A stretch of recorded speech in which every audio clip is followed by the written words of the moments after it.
नमस्कार दोस्तों, मैंने अपने पिछले वीडियो में मंगल दोष से संबंधित आप लोगों को जानकारी दी। मेरा प्रयास यही रहेगा कि अपने चैनल में जो सबसे ज़्यादा प्रॉब्लम्स लोग ज्योतिष संबंधित फेस करते हैं, मैं पहले उनके सॉल्यूशंस आप सब लोगों को दूं। मंगल दोष से संबंधित इसलिए आप लोगों को बताया था क्योंकि हर घर में एक रेगुलर टाइमिंग पे बिजनेस एसोसिएशंस, एसोसिएट पार्टनरशिप्स या फिर कोई शुभ मुहूर्त में शादी के योग जरूर बनते हैं। और एक कॉमन प्रॉब्लम थी लोगों के मन में ये समझने की कि उनको अपना पार्टनर मंगल दोष को कैसे कंसिडर करते हुए उसका सिलेक्शन करना है। एक दूसरी पर्टिकुलर प्रॉब्लम हम जो देखते हैं वो है कि बच्चे के जन्म के समय डिलीवरी से पहले माँ बाप इस बात पे परेशान होते हैं कि कहीं मेरा बच्चा गणमूल के समय तो जन्म नहीं लेने जा रहा, या बच्चे के जन्म के तुरंत बाद एस्ट्रोलॉजर्स और पंडितों के पास लोग जाते हैं ये समझने कि उनके बच्चे की कुंडली में गंडमूल दोष तो नहीं है क्या। आज हम चर्चा करेंगे कि गंडमूल दोष आखिर है क्या और इसको कैसे देखा जाए कि बच्चे का जन्म गंडमूल नक्षत्रों में हुआ है या नहीं हुआ है। तो पहले हम ये समझते हैं, हमारे 9 ग्रह हैं, हर ग्रह के 3 नक्षत्र हैं, हर नक्षत्र के 4 चरण हैं। तो जब भी किसी बच्चे का जन्म बुध या केतु के किसी नक्षत्र में होता है तो उस व्यक्ति को, उस बच्चे को ये बोला जाता है कि इसका जन्म गणमूल नक्षत्रों में हुआ है। गणमूल नक्षत्रों को हम ज्योतिष के अंदर बहुत ज्यादा शुभ नहीं मानते। अभी हम इस वीडियो में चर्चा करेंगे कि उस नक्षत्र के अलग अलग चरणों में उसका जो प्रभाव है वो कैसे मिलेगा, शुभ मिलेगा या अशुभ मिलेगा। लेकिन कुल मिलाकर अगर हम देखें तो गणमूल नक्षत्रों में पैदा हुआ बच्चा कोई बहुत शुभ अपने साथ भाग्य या बहुत शुभ अपने साथ चीजें लेकर नहीं जन्म लेता। लेकिन दोस्तों, घबराने की बात नहीं है। गणमूल नक्षत्र का केवल पता करना ही जरूरी है। इसके जो उपाय हैं वो बहुत ही सरल हैं। हम उपायों की चर्चा भी करेंगे, पर उससे पहले आपको ये बताते हैं कि इन 27 नक्षत्रों में वो कौन से ऐसे 2 ग्रह हैं और वो कौन से इन 2 ग्रहों के 3 और 3 6 नक्षत्र हैं जिसमें पैदा होने पर आपका बच्चा जो है या आप जो है वो गणमूल नक्षत्र में आपका जन्म हुआ हो सकता है। देखिए, हमें यह समझना है कि इन 9 ग्रहों में से 2 ग्रह जो हैं केतु और बुध, इनके नक्षत्रों में बच्चे का जन्म अगर हो रहा है तो हम ये कहेंगे कि उस बच्चे का जन्म गणमूल नक्षत्र में हुआ है। आज मैं आपको यह बताऊंगा कि केतु के वो कौन से 3 नक्षत्र हैं और बुध के वो कौन से 3 नक्षत्र हैं जिसमें जन्म लेने पर व्यक्ति गणमूल नक्षत्र में जन्मा व्यक्ति गिना जाता है। केतु के जो 3 नक्षत्र हैं वो है अश्वनी नक्षत्र, माघ नक्षत्र और मूल नक्षत्र। देखिए, यहां पर आपको कंफ्यूज नहीं होना है। गणमूल दोष एक अलग चीज है। उन गणमूल में ये एक बात है कि एक नक्षत्र मूल नक्षत्र भी है। तो मूल नक्षत्र के अलावा भी 5 और नक्षत्र हैं जिनमें जन्मा व्यक्ति गणमूल नक्षत्र में उसका जन्म हुआ है, ऐसा माना जाएगा। तो याद रखें, मूल नक्षत्र उन 6 नक्षत्रों में से एक नक्षत्र है जिसमें जन्मा व्यक्ति गणमूल नक्षत्र के अंदर जन्मा व्यक्ति माना जाता है। ये जो 3 नक्षत्र मैंने आपको अभी बताए, इनका स्वामी केतु ग्रह है। अब हम चर्चा करेंगे वो 3 नक्षत्र कौन से हैं बुध के, जिसमें व्यक्ति जो जन्म ले रहा है और हम उसको बोल रहे हैं वो गणमूल नक्षत्र में उसका जन्म हुआ है। तो पहला नक्षत्र है अश्लेषा नक्षत्र, दूसरा है ज्येष्ठा नक्षत्र और तीसरा है रेवती नक्षत्र। ये 3 नक्षत्र बुध ग्रह के हैं। इनमें भी अगर किसी व्यक्ति का जन्म हुआ है तो उसकी कुंडली में गणमूल दोष होता है। दोस्तों, ये भी हमें समझना है कि हमें कैसे पता चले कि व्यक्ति किस नक्षत्र में जन्म लिया है उसने। तो बड़ा सरल तरीका बता रहा हूं। आप एक जन्म कुंडली इंटरनेट के माध्यम से फ्री सॉफ्टवेयर से बनाएं। उसमें आप चंद्रमा को ये चेक करें कि चंद्रमा जन्म के समय किस ग्रह के नक्षत्र में है। अगर तो चंद्रमा सूर्य के नक्षत्र में है, चंद्रमा स्वयं के अपने ही चंद्रमा के नक्षत्र में है, चंद्रमा मंगल के नक्षत्र में है, बृहस्पति के नक्षत्र में है, शुक्र के नक्षत्र में है, शनि के नक्षत्र में है या राहु के नक्षत्र में है, तो इन 7 नक्षत्रों में आप सेफ हैं। आपके या आपके बच्चे की कुंडली में गणमूल दोष नहीं है।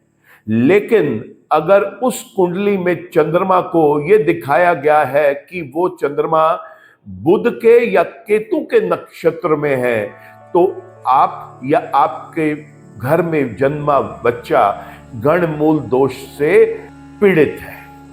आइए चर्चा को आगे अगले स्तर पे लेके चलते हैं। अब एक एक नक्षत्र के बारे में मैं आपको बताऊंगा। अभी मैंने आपको बताया हर नक्षत्र के 4 चरण होते हैं। सबसे पहले हम शुरू करते हैं अश्वनी नक्षत्र से। इस नक्षत्र का स्वामी अभी मैंने आपको बताया केतु होता है। अश्वनी नक्षत्र में किसी भी और नक्षत्र के हिसाब से, जैसे बाकी नक्षत्रों में 4 चरण होते हैं, इसमें भी 4 चरण होते हैं और आगे जितने भी नक्षत्र मैं बताऊंगा उसमें भी हर नक्षत्र के अपने 4 चरण हैं। पहला चरण, दूसरा चरण, तीसरा चरण और चौथा चरण। अब मैं आपको बताऊंगा कि बच्चा अगर अश्वनी नक्षत्र के पहले, दूसरे, तीसरे और चौथे नक्षत्रों के चरण में पैदा हो रहा है, जन्म ले रहा है, तो वो किसके लिए शुभ और किसके लिए अशुभ रहेगा। अश्वनी नक्षत्र के पहले चरण में अगर बच्चे ने जन्म लिया है तो ऐसा बच्चा अपने पिता के लिए कष्टकारी होता है। उसके पिता को कष्ट मिलते हैं इस जीवन में। दूसरे चरण में अगर बच्चा का जन्म हुआ है तो ऐसे बच्चे के जीवन में ऐश्वर्य रहता है। ये उस बच्चे के लिए, स्वयं के लिए भी बहुत शुभ है और परिवार के लिए भी शुभ है। तीसरे चरण में अश्वनी नक्षत्र के अगर बच्चे का जन्म हुआ है तो ऐसा बच्चा पढ़ने लिखने के बाद बहुत अच्छे पद पर नियुक्त होता है, उसकी जॉब बहुत अच्छी रहती है। और चौथे चरण में अगर उस बच्चे का जन्म हुआ है तो वो बच्चा एक रॉयल लाइफ, जिसे बोलते हैं राज सम्मान, प्राप्त करता है अपनी जिंदगी में।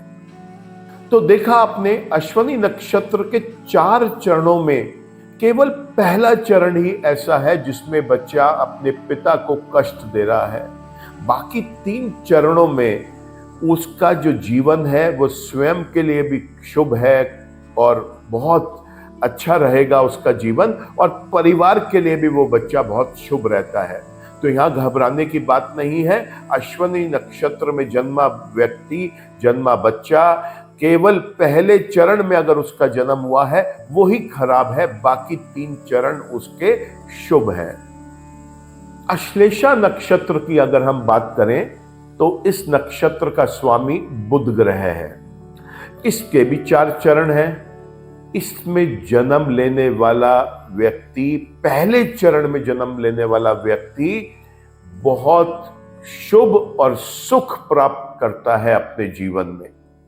अश्लेषा नक्षत्र के दूसरे चरण में अगर किसी का जन्म हुआ है तो वो माता के लिए भी कष्टकारी है और वो स्वयं की धन के लिए, वेल्थ के लिए भी हानिकारक है। श्लेषा नक्षत्र का तीसरा चरण भी दूसरे चरण की तरह अशुभ है। ये मां के लिए, परिवार के लिए और स्वयं की धन संपत्ति के लिए अशुभ रहेगा। अश्लेषा नक्षत्र का जो चौथा चरण है दोस्तों, इसमें अलग अलग ज्योतिषाचार्यों की अलग अलग केस स्टडीज के ऊपर एक भिन्न राय है। कुछ लोगों का मानना है कि यहां पर उस बच्चे को या उस व्यक्ति को, जातक को शुभ फल प्राप्त होंगे, सुख मिलेगा। लेकिन ज्यादातर देखा गया है कि अश्लेषा नक्षत्र के चौथे चरण में जीवन के अंदर स्वयं के लिए भी बहुत सारी परेशानियां इसको देखनी पड़ती हैं और ये माता पिता और परिवार के लिए भी बहुत ज्यादा शुभ नहीं रहता। अगर मैं माघ नक्षत्र की बात करूं, इस नक्षत्र का स्वामी केतु ग्रह है। दोस्तों, इस नक्षत्र के पहले चरण में अगर व्यक्ति का जन्म हुआ है तो वो बहुत ही शुभ रहेगा। माघ नक्षत्र के पहले चरण में अगर किसी बच्चे का जन्म हुआ है, किसी जातक का जन्म हुआ है, तो वो मां के लिए कष्ट देता है। दूसरे चरण में अगर उसका जन्म हुआ है तो वो पिता को कष्ट देता है।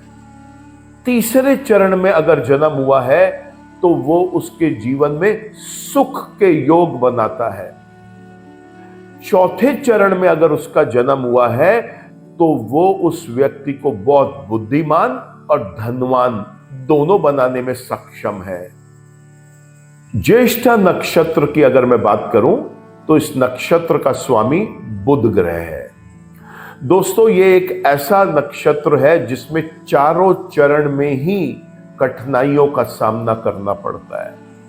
आइए समझते हैं कि अलग अलग चरण में किस किस को कष्ट मिलेगा। ज्येष्ठा के पहले चरण में अगर जातक का जन्म हुआ है तो वो भाई के लिए, बड़े भाई के लिए अशुभ है। दूसरे चरण में अगर उसका जन्म हुआ है तो वो छोटे भाई के लिए अशुभ है।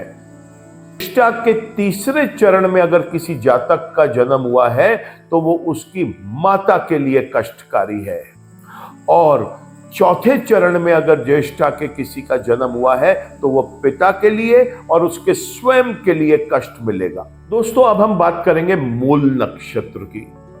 मैंने बताया मूल नक्षत्र का स्वामी जो है वो केतु है और मूल नक्षत्र के अंदर जन्मा व्यक्ति अगर पहले चरण में वो अपने पिता को कष्ट देने वाला होता है। दूसरे चरण में मां को भी कष्ट मिलेगा और स्वयं उसको भी जीवन भर धन की हानि हो सकती है। तीसरे चरण भी जो है वो भी मां के लिए कष्टकारी है और स्वयं की धन की हानि दिखती है। चौथा चरण जो है, यहां पर अलग अलग ज्योतिषाचार्यों की विभिन्न मत हैं। कुछ लोगों का मानना है पिता को कष्ट मिलता है, कुछ लोगों को मानना है कि यहां पे उस व्यक्ति को स्वयं को सुख मिलेगा। पर एक चीज हमें समझनी है, ये दोनों चीज भी संभव हो सकती है कि पिता को कष्ट देने वाला भी हो और स्वयं के लिए सुख भोगने वाला भी हो। तो यहां पर आप इस चीज का ध्यान रखिए कि हमें इसकी शांति और इसका उपाय इस चरण में भी अगर व्यक्ति का जन्म हुआ है तो जरूर करना है। बात करें अगर हम रेवती नक्षत्र की, तो इस नक्षत्र का स्वामी बुध ग्रह है।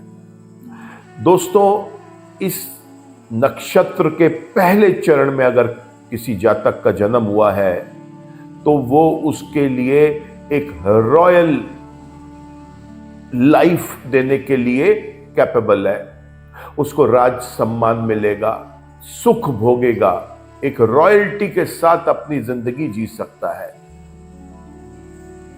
दूसरे चरण में अगर उसका जन्म हुआ है तो ऐसे जातक को पढ़ने लिखने के बाद एक अच्छा पद मिलता है। तीसरे चरण में अगर उसका जन्म हुआ है तो ऐसा व्यक्ति बहुत धनवान बनता है। और चौथे चरण में अगर जन्म हुआ है तो उसके जीवन में मल्टीपल प्रॉब्लम्स, विभिन्न प्रकार की दिक्कतें, मुसीबतें, कष्ट रहेंगे। दोस्तों, अभी हमने चर्चा करी बुध और केतु ग्रह के 3-3 नक्षत्रों में 4 चरणों में जन्मे व्यक्ति किस तरीके से अपने जीवन में हर चरण में शुभ और अशुभता देखेंगे। एक बात का ध्यान रखें कि वो किसी भी चरण में उस जातक का जन्म हुआ है, गणमूल नक्षत्र में गणमूल दोष के साथ जिस व्यक्ति का जन्म हुआ है उसको अपने जीवन में कुछ उपाय रेगुलर बेसिस पर करने चाहिए। अक्सर यह देखा गया है कि गणमूल में बच्चे ने जन्म लिया, ये माता पिता को कुछ समय बाद पता चलता है। कुछ लोग इस बात को भी मानते हैं कि अगर वो बच्चा पिता के लिए कष्टकारी है तो पिता को उस बच्चे का चेहरा नहीं देखना चाहिए। मां के लिए कष्टकारी है तो उस हिसाब से मां को भी नहीं देखना चाहिए, लेकिन यह संभव नहीं है क्योंकि मां ने तो उस बच्चे को अपने साथ ही रखना है। यह हो ही नहीं सकता कि मां बच्चे का चेहरा ना देखे। अगर गणमूल में जिस जातक का जन्म हुआ है, अगर वो अपने बड़े भाई के लिए कष्टकारी है तो बड़े भाई को उसका चेहरा नहीं देखना चाहिए। हमें ये बात समझनी है कि अगर आप इस चीज को अपने लाइफ में एक इनकॉर्पोरेट कर ले, इसको संभालें इस चीज को कि जैसे ही किसी बच्चे का जन्म हुआ तुरंत, आजकल इंटरनेट सेवा सब फोन्स पर अवेलेबल है, आप उसे वहीं चेक कर लीजिए चंद्रमा बुध या केतु के नक्षत्र पे है तो इमीडिएटली किसी समझदार ज्योतिषाचार्य से बात करिए, समझिए बच्चे का जन्म पहले, दूसरे, तीसरे, चौथे किस चरण में हुआ है, वो किसके लिए कष्टकारी है, किसके लिए अच्छा है, किसके लिए खराब है। उसी अनुसार उस चीज का पालन करें जो निर्देश आपको दिए गए हैं। गणमूल दोष की जो पूजा होती है ये जन्म से 27 दिनों के भीतर या 27 दिनों तक कुछ लोग लगातार भी करना चाहें तो वो होती है। गणमूल दोष अगर किसी भी कुंडली में है तो मैं आपको बहुत सरल कुछ उपाय आज बताने जा रहा हूं। अगर आपकी कुंडली में गणमूल दोष है और मान लीजिए आज आप 25 साल या आपकी आयु जो है वो 35 साल है, 50 साल है, तो भी आप उपाय करें, आपको उसका लाभ मिलेगा। क्या है वो उपाय? बहुत सरल उपाय है। अमावस्या वाले दिन ब्राह्मणों को भोजन कराएं। अमावस्या के ही दिन अन्न का दान करें गरीबों में। घर में गणमूल शांति के लिए यज्ञ करवाएं।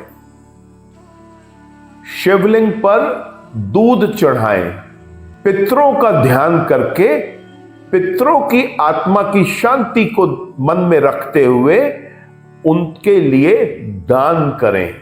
हरी पत्तेदार सब्जियों का दान कर सकते हैं। गाय को हरे पत्तेदार भोजन दे सकते हैं। गाय को हरा चारा दे सकते हैं। तो दोस्तों, आज आप अपनी कुंडलियां उठा के देखें। चंद्रमा अगर केतु या बुध के नक्षत्र पे जन्म का है और आपसे उपाय करना मिस हो गया है या आपको ये नहीं पता था आज तक कि कुंडली में गणमूल दोष है, तो मेरी सलाह है किसी समझदार एस्ट्रोलॉजर से जाके अपनी कुंडली का पूर्ण रूप से विश्लेषण करवाएं।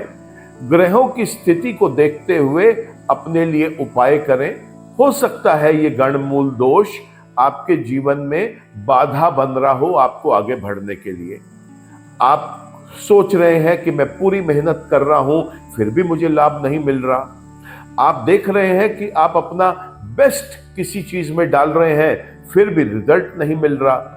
दोस्तों, ये गणमूल दोष, मांगलिक दोष, पितृ दोष, कालसर्प दोष, ये किसी भी तरीके का दोष है। इसको दोष बोला ही इसलिए गया है क्योंकि ये बाधा पहुंचाते हैं। ये व्यक्ति के जीवन में जो वो चाहता है, जो उसकी एक अपने ड्रीम्स होते हैं, उनको पूरा करने के लिए ये रुकावट बनते हैं। दोस्तों, आज के वीडियो में बस इतना ही। मैं अपनी जल्दी ही दूसरी वीडियो लेके आ रहा हूं। तब तक मेरा आपसे एक अनुरोध है कि आप अपने फ्रेंड्स, रिलेटिव्स और परिवार के बाकी लोगों के साथ ये वीडियो शेयर करें। मैं चाहूँगा कि आप इस वीडियो को स्वयं भी लाइक करें, अपना कमेंट इसके ऊपर ज़रूर दें। अगर आप कुछ पूछना चाहते हैं तो कमेंट बॉक्स के अंदर अपना डेट ऑफ बर्थ और मोबाइल नंबर के साथ अपना इंफॉर्मेशन मुझे भेजें। इस वीडियो के अंत में आपको मेरा मोबाइल नंबर भी दिखाई देगा, उस मोबाइल नंबर पे भी आप अपना व्हाट्सएप भेज सकते हैं। और मैं ज़रूर आपसे अपील करूंगा इस चीज़ की कि आप इस चैनल को सब्सक्राइब भी करें, ताकि मेरा अगला अपडेट जैसे ही कोई आए तो आपको भी उसके बारे में पता चले। दोस्तों, मैं इस बात के लिए पूरी तरीके से कॉन्फिडेंट हूं कि जब भी आप ग्रुप्स में अपने फ्रेंड्स से, रिलेटिव्स से या किसी से भी मिलते हैं तो आप देखते होंगे कि बहुत सारे लोग ये कह रहे हैं कि उनको अपने जीवन में कठिनाइयों का सामना करना पड़ रहा है। कोई पारिवारिक कलेश है, किसी को प्रोफेशनल इश्यूज हैं, किसी को स्टडी से रिलेटेड इशू है, किसी को हेल्थ से रिलेटेड इशू है। मैं आपसे अनुरोध करूंगा कि आप इस वीडियो को अधिक से अधिक लोगों को शेयर करें, अपने ग्रुप्स में शेयर करें, फेसबुक ग्रुप पे, इंस्टाग्राम पे, आप जिस भी तरीके से सोशल मीडिया पे लोगों से जुड़े हुए हैं वहां पे आप इसे शेयर करें, ताकि अधिक से अधिक लोगों को इस प्रॉब्लम से बाहर निकलने में आसानी हो। धन्यवाद दोस्तों।